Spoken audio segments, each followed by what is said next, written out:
Hello अस्सलाम वालेकुम। आज मैं मराठी की संतवानी दूसरी कविता है। ये संतवानी उसके दो कविता हैं। इसमें से पहली बहु हा दयाळू, ये संत चोखामेळा लिखित कविता है और इस कविता को मैं आज लेने वाली हूँ। संत चोखामेळा ये संत थी। इनका जन्म जो है 1338 में हुआ है, ऐसे कहा जाता है। इन्होंने अपने भक्तों को अपने अभंगों के ज़रिए से इन्होंने अपने भक्तों को समाज में होने वाले जो ऊंच नीच यानी धर्म के नाम पर लोगों को सताना या फिर ऊंच नीच यानी गरीबी अमीरी ऊंच नीच, ये सारे जो भेदभाव हैं इसके बारे में उन्होंने लिखा हुआ है। और भगवान के पास जो है हर भक्त या हर बंदा एक जैसा ही होता है। वहाँ कोई ऊंचता नीचता अमीरी गरीबी ऐसा भेदभाव भगवान करता नहीं है, ऐसा उनका अपनी कविता के ज़रिए से कहना है। तो ये जो अपनी कविता है, बहु हा कनवाळूनी बहु हा दयाळू, जाने लळा पाळू भाविकांचा। तो यहाँ पे कवित्री जो है कहती हैं, संत चोखामेळा कहती हैं कि भगवान ये बहुत सखी और रहम दिल है।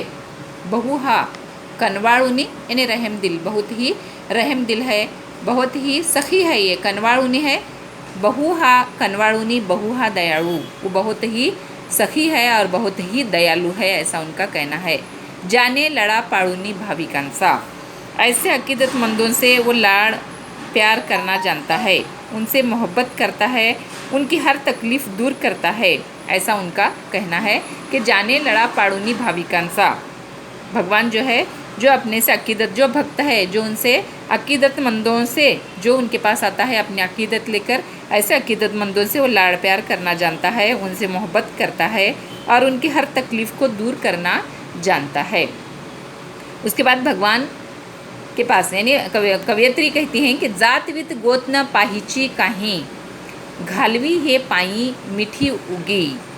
आगे वो कहते हैं कि भगवान जात पात और रिश्तेदारी नहीं देखता, यानी उसके दरबार में जो आता है वो पूरे अकीदे के साथ इसकी इबादत करता है, चाहे फिर वो दलित हो या ब्राह्मण हो या निचली जात का हो या ऊंची जात का, उसे वो अपने कर्म पर नवाजता है। जो भी उसकी पैरों में झुकता है उसे वो खामोशी से अपने गले लगा लेता है, ऐसा उनका कहना है। वो कहती हैं कि भगवान कभी भी, भगवान जो है भगवान के पास जो भी आता है पूरे अकीदे के साथ आता है, इसलिए भगवान जो है दलित हो या ब्राह्मण हो, निचली जात का हो या बड़ी जात का हो, उसे आप हर एक को उसके अपने कर्म से वो नवाजता है। कर्म यानी जो अमल किए जाते हैं उन अमल से वो उसे नवाजता है। जो भी उसके पैरों में झुकता है, जो भी उसके पैरों में अपने सर को झुकाता है, वो जो है खामोशी से उसे अपने गले लगा लेता है। हमें पता भी नहीं चलता कि उसकी अकीदत को वो अपना रहा है, इस बात का हमें खबर या उस बात की हमें पता भी नहीं चलता।